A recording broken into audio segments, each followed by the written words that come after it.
You ever realize someone's been breaking the law right in front of you and smiling while they do it?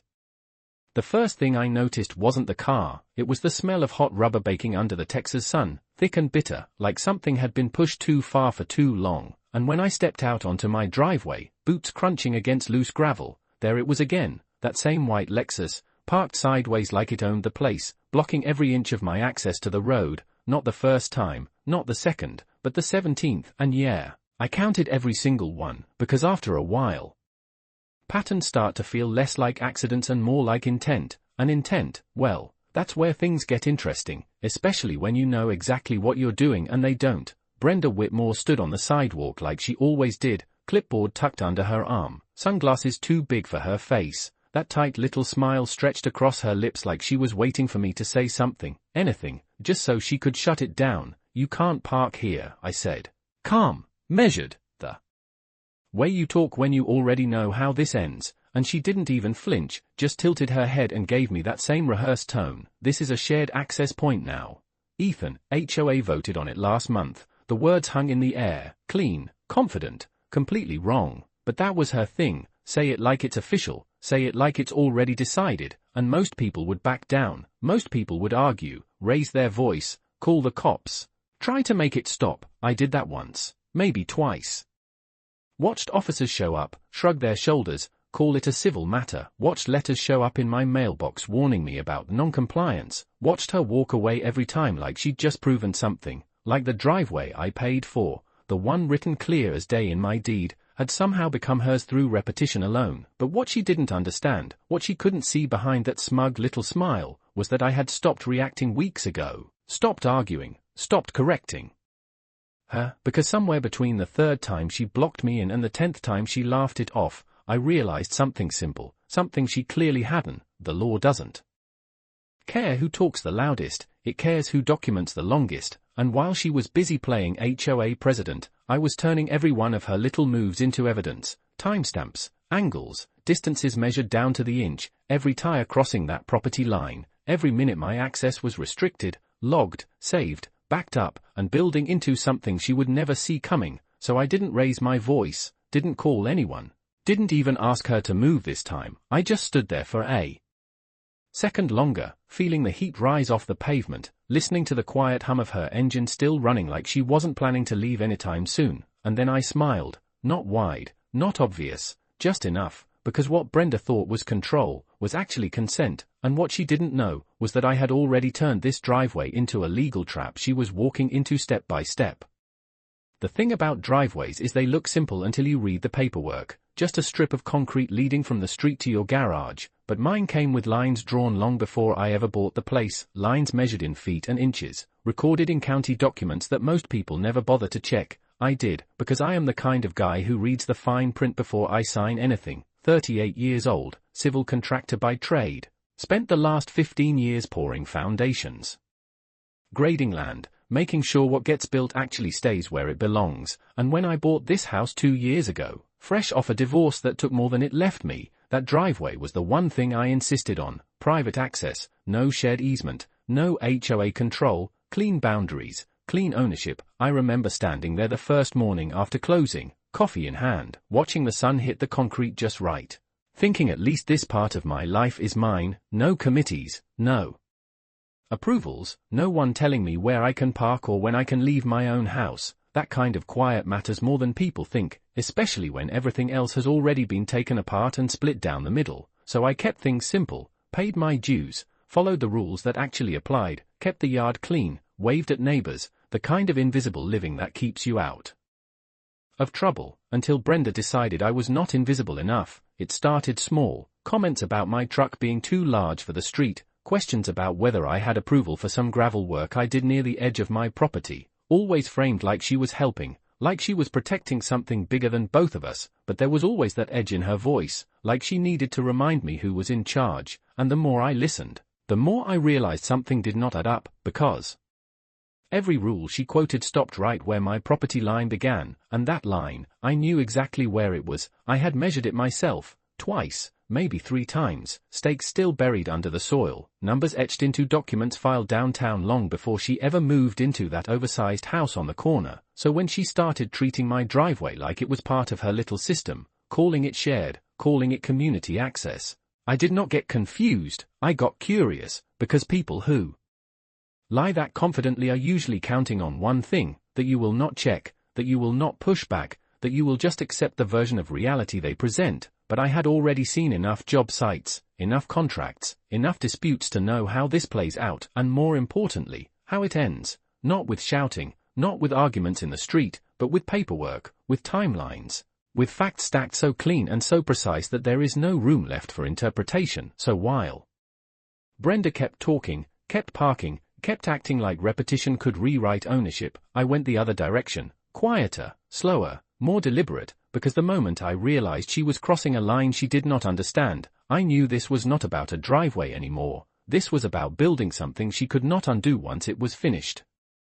Brenda Whitmore had the kind of presence that announced itself before she even spoke, the soft click of her heels on the pavement, the faint cloud of expensive perfume that never quite masked the sharper edge underneath, always dressed like she was on her way to close a deal that nobody else knew about, always holding that clipboard like it was some kind of badge, and in this neighborhood, it might as well have been 5 years as HOA president, unopposed, which tells you everything you need to know about how much people wanted that job, or more accurately, how much they wanted to stay out of her way. She drove a white Lexus that looked freshly washed every morning, parked perfectly straight in her own driveway, never an inch out of line, except when it came to mine. Then suddenly the rules bent, blurred, disappeared entirely. She had this way of talking that sounded helpful on the surface, like she was doing you a favor by correcting you, but there was always that tightness around her eyes, that little pause before she smiled, like she was waiting to see if you would challenge her, and if you did, well, that is when the tone changed, still polite, still measured, but colder, sharper, like a door quietly locking behind you. I started noticing how other neighbors reacted when she walked by. Conversations would drop half a sentence, people suddenly remembering something they had to do inside, garage doors closing a little faster than necessary. It was subtle, but it was there, this low hum of tension that followed her from house to house, and once you saw it, you could not unsee it. One afternoon I watched her stop a guy 2 houses down, older man, probably late 60s, standing there with his hands in his pockets while she pointed at his lawn, measuring something with a small ruler she pulled straight out of her purse like that was a normal thing to carry around. I could not hear the words, but I could see his shoulders drop just a little, see the way he nodded even before she finished talking, and that was the moment it clicked for me. This was not about rules, it was about control, about creating a version of reality where she got to decide what counted and what did not, and most people went along with it because it was easier than pushing back, easier than turning a quiet neighborhood into a constant fight. But Brenda had one blind spot, one thing she never accounted for. She assumed everyone was playing the same game she was, social pressure, implied authority, a little bit of intimidation wrapped in politeness. What she did not realize was that I was not interested in that game at all. I did not care about her approval, I did not care about her version of community standards, and more importantly, I knew exactly where her authority stopped, and it stopped hard at the edge of my driveway, but she kept crossing it anyway, over and over, each time a little more confident, a little more certain that nobody was going to challenge her, that nobody even could, and every time her tires rolled over that invisible line, I felt it, not anger, not anymore, something colder, something more focused, like watching someone build their own case against themselves piece by piece without realizing it, and the more she leaned into that confidence, the more I understood exactly how this was going to end. The escalation did not happen all at once. It crept in the way heat builds on concrete, slow, steady, until you suddenly realize everything is too hot to stand on. It started with mornings. I would step outside with my keys in hand, the quiet hum of early traffic in the distance, only to find her car already there, angled just enough to block me in, not fully, not blatantly, just enough that backing out became a careful calculation instead of a simple move. Then came the afternoons, when I would return from a job site, boots dusty, shirt sticking to my back, and there it was again, different position, same result, access restricted, space taken, and every time I said something, every time I pointed out the obvious, she had an answer ready, something about temporary parking, something about shared usage, always delivered in that calm, practiced tone that made it sound like I was the one misunderstanding, and then it crossed into something else entirely, something that was no longer even pretending to be accidental. One Saturday, middle of the day, I pulled up to see not just her car but another one, a guest, parked fully across my driveway like it had been invited to stay. I stood there for a second, engine idling, watching two vehicles sit on property I knew down to the inch, and when Brenda stepped out of her house, she did not look surprised to see me. She looked annoyed, like I had interrupted something. "You will have to wait a minute," she said, already turning back toward her front door, like my time, my schedule, my access did not factor into the equation at all. That was new, not the blocking, not the attitude, but the assumption, the quiet confidence that there would be no consequence, that this could keep happening without anything pushing back, and I felt it then, not frustration, not even anger, something tighter, more focused, like a line being drawn that only I could see, because while she was escalating behavior, I was escalating documentation, every incident logged, every obstruction timed down to the minute, distances measured, angles recorded. I started noticing details I had ignored before: how long her car would sit before she moved it,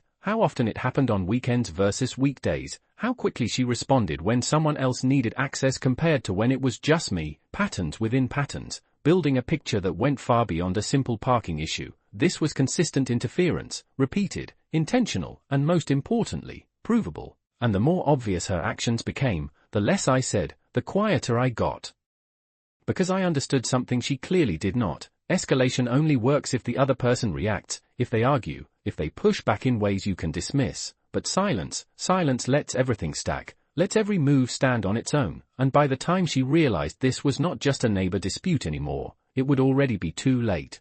Because somewhere between that first blocked morning and that Saturday afternoon with two cars across my driveway, this stopped being about inconvenience and became something else entirely, something structured, something deliberate, something that was already moving toward an outcome she had no control over. The first time I tried to handle it the normal way, I already knew how it would go, but I did it anyway, because part of you always hopes there is still a version of reality where people act reasonably when you show them facts. It was a Tuesday afternoon, sun still high, heat radiating off the concrete in waves you could almost see, and her car was there again, parked just far enough across my driveway to make leaving impossible without asking.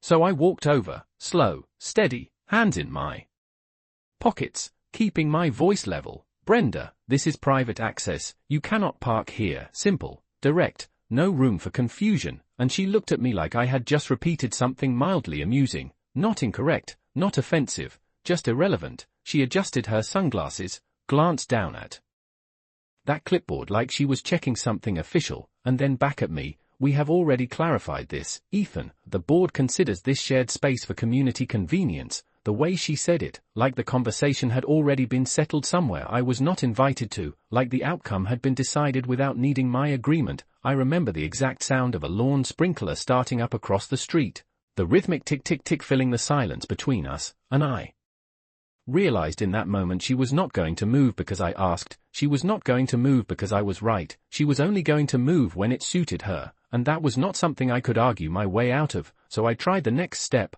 called non-emergency, explained the situation, kept it factual, kept it calm, waited by the curb while the minutes stretched out, the smell of cut grass drifting through the air, and when the officer finally arrived, he listened, nodded, walked over, spoke to her briefly, then came back with that same expression I had seen too many times on job sites when something falls into a gray area. "It looks like a civil dispute, sir. We cannot enforce anything without clear signage or immediate obstruction of emergency access." Civil dispute, the kind of phrase that sounds official but does nothing, and Brenda knew it. I could see it in the way she leaned against her car, relaxed, almost bored, like she had seen this exact scene play out before, and maybe she had. Maybe that was why she was so confident, because every attempt to push back through normal channels ended the same way, inconclusive, unresolved, easy to ignore. The officer left, her car stayed, and by the time she finally moved it, it was on her terms, not mine. Later that week a letter showed up in my mailbox,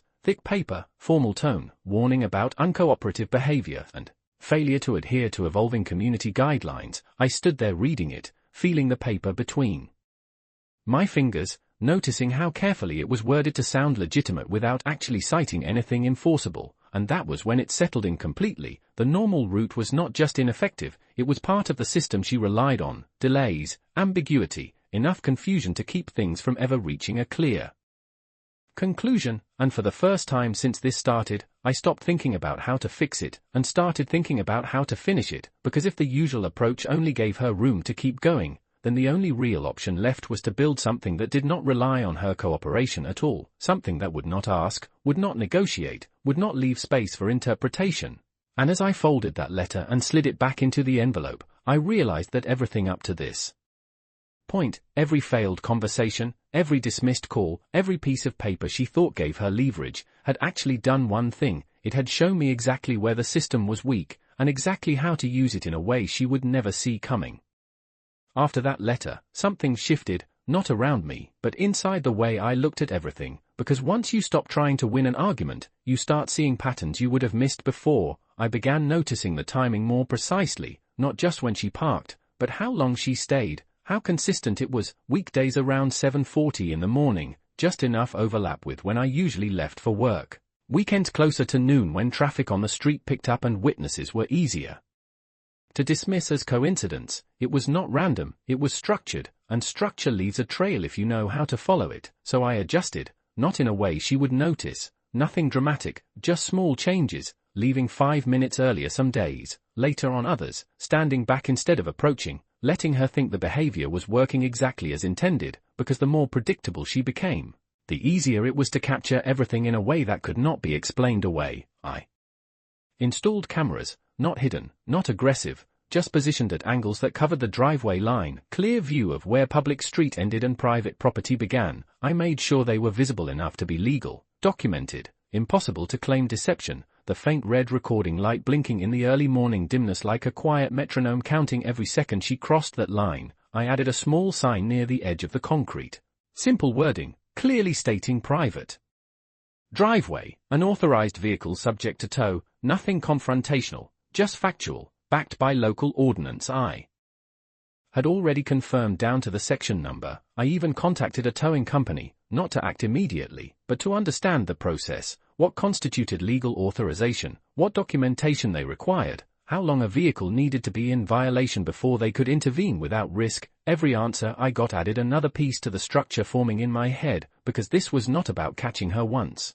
It was about creating a pattern so undeniable that when action finally happened, there would be no room for argument, no gray area left to hide in. And the more I prepared, the more confident she seemed to get. She started parking longer, leaving the car while she went inside, sometimes not even acknowledging me if I was outside, like I had already accepted her version of things, like the silence meant surrender instead of calculation. Neighbors started noticing too. I could feel it in the way conversations lingered a little longer when I was outside, the way people glanced at the driveway and then quickly looked away, that same quiet tension building again, but this time it felt different, because I was no longer reacting to it. I was building something under it, something steady, something patient, and every time her tires rolled over that boundary, every time the engine cut off and the door shut with that confident finality, it added another layer, another data point, another step closer to a moment she would not be able to talk her way out of. Because while she believed she was reinforcing control, I was documenting consistency, and consistency, when it is recorded clearly enough, stops being opinion and starts becoming evidence, and evidence, once it reaches a certain weight, does not need permission to matter. There is a moment when everything stops feeling like a nuisance and starts feeling like a system, and for me it came late one evening, standing by the edge of my driveway with my phone in my hand, replaying footage frame by frame, watching the exact second her front tire crossed the property line, the timestamp glowing in the corner of the screen, consistent, repeatable, undeniable, and that was when I saw it clearly, not just what she was doing, but how it could be framed, because this was no longer about parking, it was about access, interference, repeated obstruction of a clearly defined private entry point, and once you define the problem correctly, the solution stops being complicated, it becomes inevitable. I spent that night at my kitchen table, papers spread out, county records, HOA bylaws, local ordinances printed and highlighted, the faint smell of coffee going cold beside me as I connected pieces that were never meant to be ignored, easement laws that did not apply to my property, towing regulations that specifically allowed removal after proper notice, harassment statutes that covered repeated interference with property use, each line tightening the structure I had been building in the background, and somewhere between those pages, the final shape of it locked into place, not a reaction, not a confrontation, but a process, something that would run on its own once it started, something that would not depend on her agreeing or even understanding until it was already too late. The next morning I made a few calls, calm, straightforward, confirming details I already knew, but needed verified, making sure every step followed exactly what the law required, no shortcuts, no assumptions, because the strength of something like this comes from precision, not speed. I adjusted the sign slightly, moved it 2 inches closer to the exact boundary line, making sure it was fully visible from the street, documented the placement with photos, date and time stamped. I tested the camera angles again, ensuring there was no blind spot, no angle she could later claim obscured context, and then I did the one thing that mattered most. I stopped interfering completely. No more conversations, no more reminders, no more visible resistance, because a trap only works if the other person believes there is no trap at all. And Brenda, confident as ever, stepped right into that silence like it was permission. That afternoon she parked again, same angle, same casual disregard, engine cutting off with that familiar click, door shutting like punctuation at the end of a sentence. She thought she had already finished, and I stood inside, watching through the window, not moving, not reacting, just letting the system I had built do exactly what it was designed to do, because this was the point where everything shifted from preparation to execution, and she had no idea that every second her car sat there now was not just another inconvenience, it was another piece of a sequence already set in motion, one that was not going to stop until it reached its conclusion. And for the first time since this started, I felt something close to calm, because the outcome was no longer uncertain, it was just a matter of time. Once everything was in place, the difference was immediate, not outside, but in the way I observed it, because every detail now had meaning, every second carried weight. That afternoon the sunlight hit the driveway at a sharp angle, casting long shadows that made the boundary line stand out clearer than usual, and right on schedule. Her car rolled in, slow, deliberate, front tire crossing that exact point I had measured down to the inch. The camera caught it clean, no obstruction, no ambiguity. Just a smooth motion from public street onto private property, engine idling for a moment before cutting off, the faint ticking sound of heat settling into metal filling the quiet. I watched the timestamp in real time this time instead of later, 2:14 p.m., and I did nothing, no movement, no signal that anything had changed, because the system only works if it runs uninterrupted. 10 minutes passed, then 20, then 30, each minute stacking onto the last like bricks in a structure she could not see, and that was the key, duration, not just presence, because under local ordinance, temporary obstruction might be argued, but extended unauthorized occupation, that shifts the definition entirely. I had confirmed it twice, once through documentation, once through a direct conversation with the towing company. They needed clear signage, visible notice, and verifiable duration beyond a reasonable threshold. And now all three were aligned perfectly. The sign was in frame, readable, the footage showed continuous presence, and the timestamps eliminated any room for interpretation. I documented it manually as well, writing down start and end times in a logbook I kept by the window, not because the camera was not enough, but because redundancy removes doubt, and doubt is the only thing people like Brenda rely on. Around the 40-minute mark, a neighbor walked by, slowed slightly, glanced at the car, then at the sign,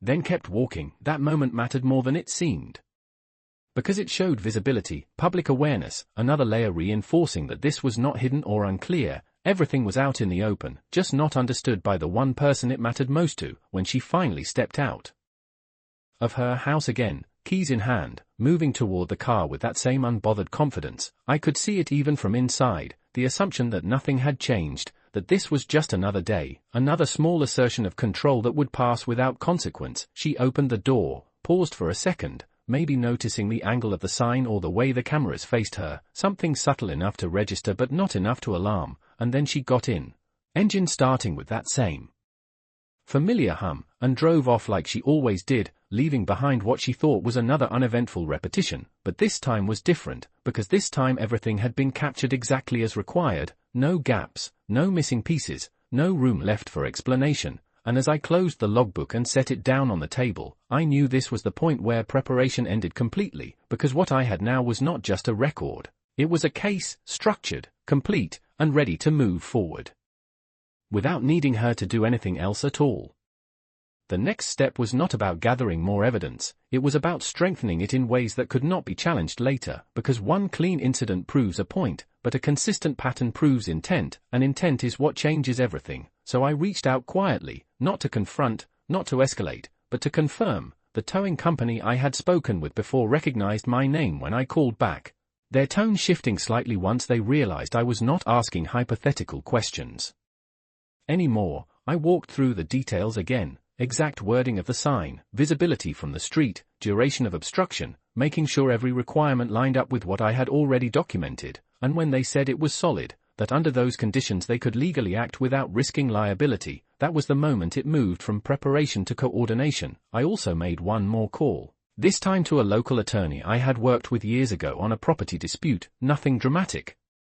Just a consultation, sending over copies of the footage, the logbook entries, the county records showing clear ownership boundaries, and waiting for that response that matters more than any opinion, the one where someone who understands the system looks at what you have built and says it holds. His reply came later that evening, short, direct, exactly what I expected, repeated obstruction, documented, visible notice provided, you are well within your rights, proceed carefully and keep everything recorded. That was all I needed, not validation, just confirmation that every piece fit exactly where it was supposed to. The following days unfolded almost predictably. Brenda continued exactly as before, which was the final piece I had been waiting for: consistency after notice, consistency after visibility, consistency even with cameras clearly pointed at the boundary. She did not adjust, did not question, did not hesitate, and that told me everything, because once someone ignores clear warning signs, they remove their own defense before anything even happens.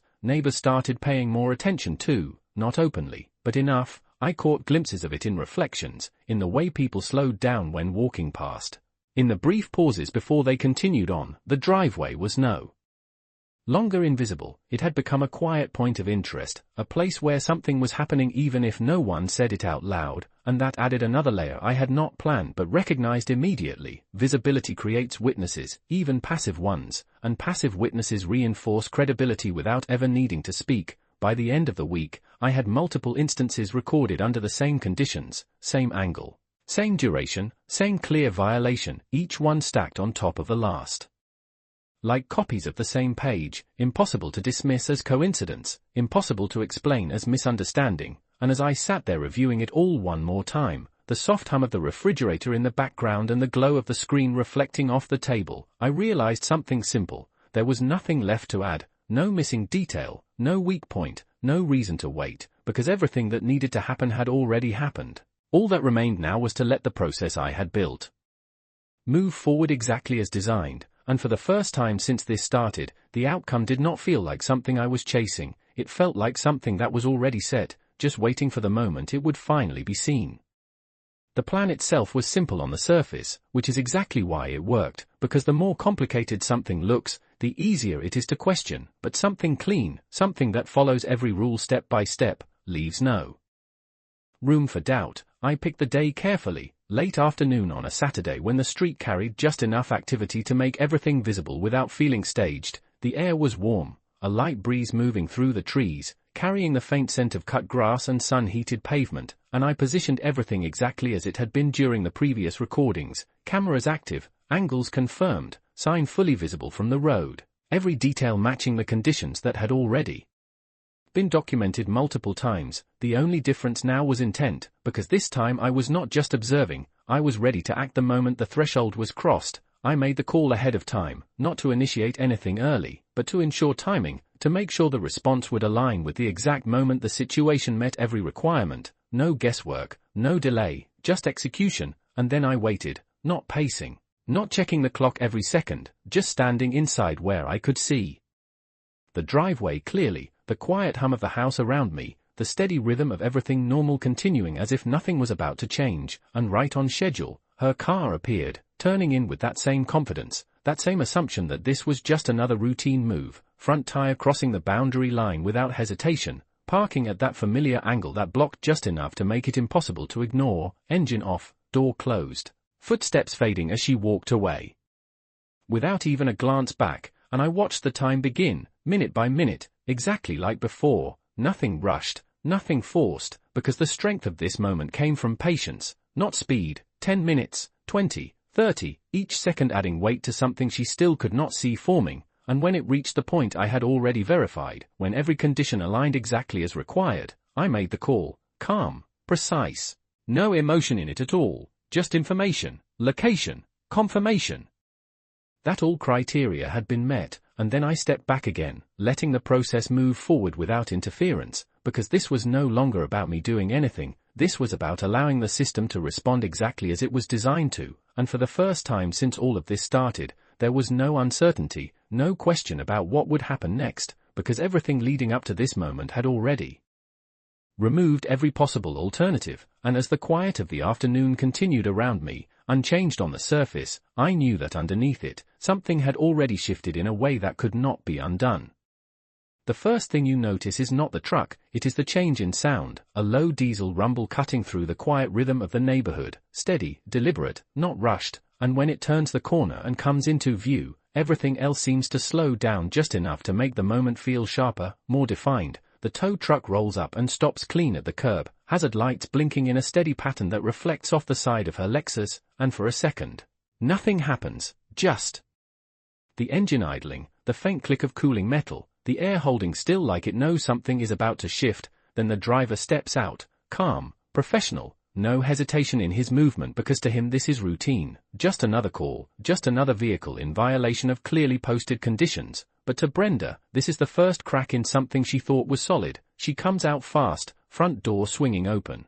Voice already raised before she even reaches the driveway. What are you doing? You cannot touch that car. The words spill out sharp and quick, but there is something under them now, something that was not there before, uncertainty. The driver does not argue, does not react, just gestures toward the sign, then toward the line where her tires sit. His voice even, measured, explaining what has already been documented, what has already been confirmed, and I step outside at that point, not rushing, not inserting myself. Just present, because this is no longer about convincing anyone of anything. The facts are already in place, the footage is already recorded, the timeline already established. She turns toward me then, eyes narrowing behind those oversized sunglasses, searching for something, an opening, a mistake, anything she can push against. You set this up, she says, like it is an accusation that changes anything, and I meet her gaze without raising my voice. No, I followed the rules, simple, direct, nothing more needed, because that is the difference she never understood. She built control on assumption, I built this on documentation, the chain lowers, hook secure, the process moving forward exactly as it is supposed to, no rush, no force, just procedure, and the moment the car begins to lift, even just slightly, you can see it, that shift in her posture, the realization that this is not something she can talk her way out of, not something she can delay or redirect. It is already happening. Neighbors have started to gather at a distance, not close, not involved, but watching.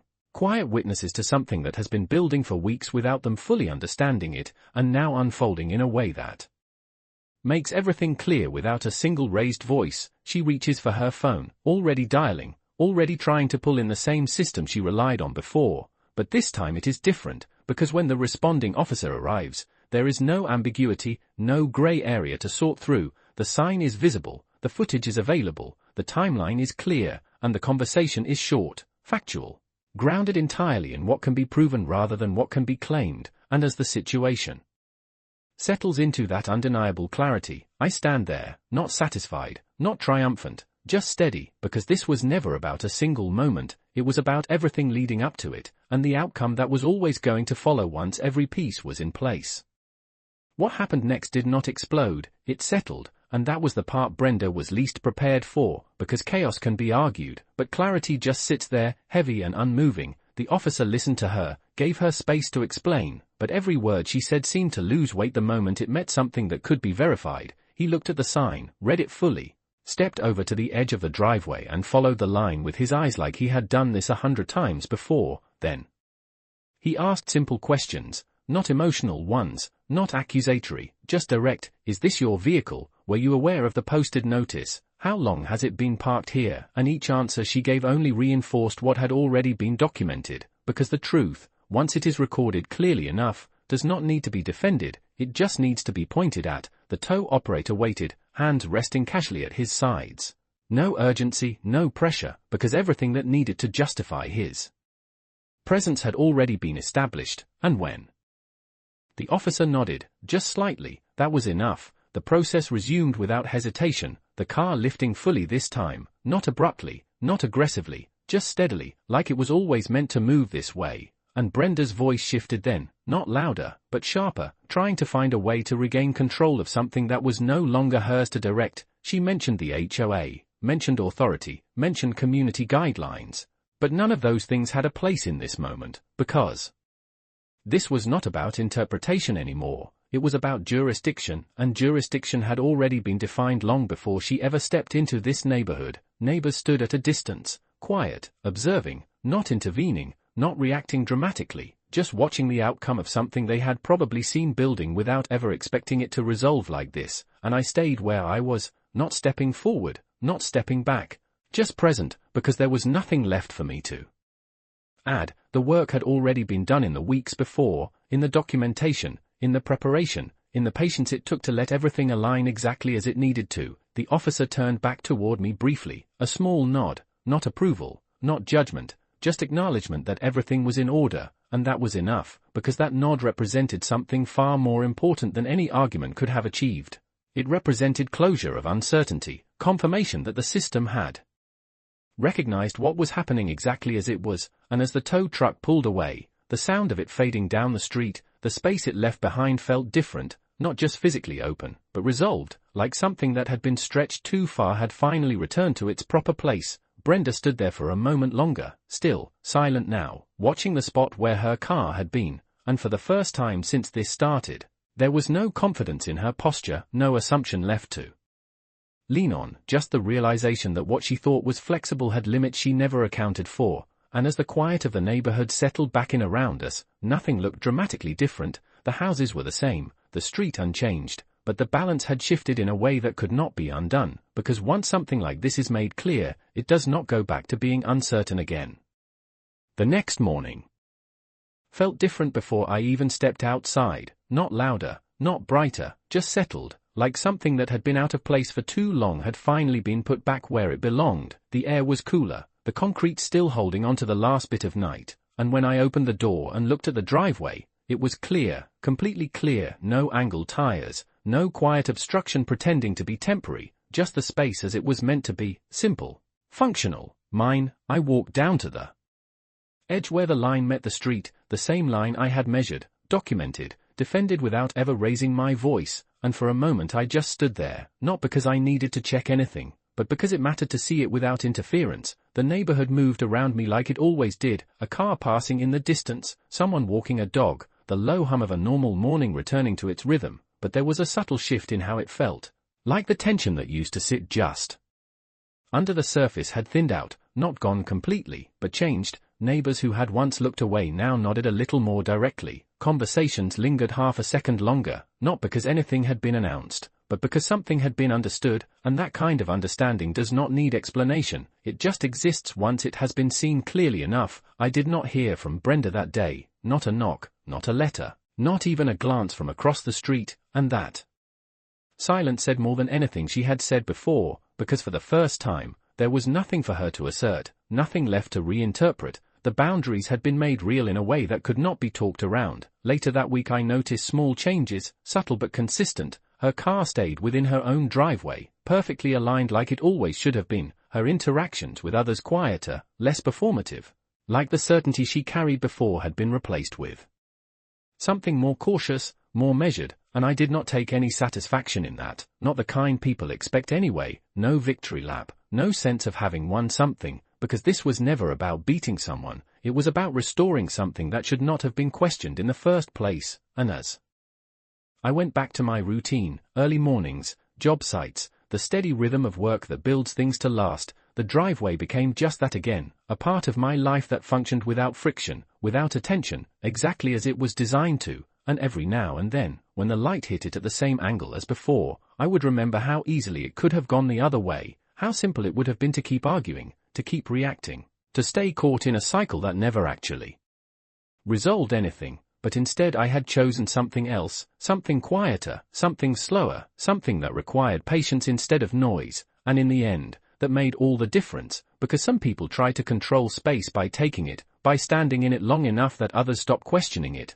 but space, real ownership, does not work that way. It is defined, documented, and when necessary, defended in ways that do not need to be loud to be final. And as I pulled out of my driveway that morning without hesitation, without obstruction, the tires rolling clean over that same line that had caused so much tension before, one thought settled in clearly, steady and certain. Some people block access, but others build consequences, and once those consequences are set in motion, they do not need to be repeated, they just need to exist.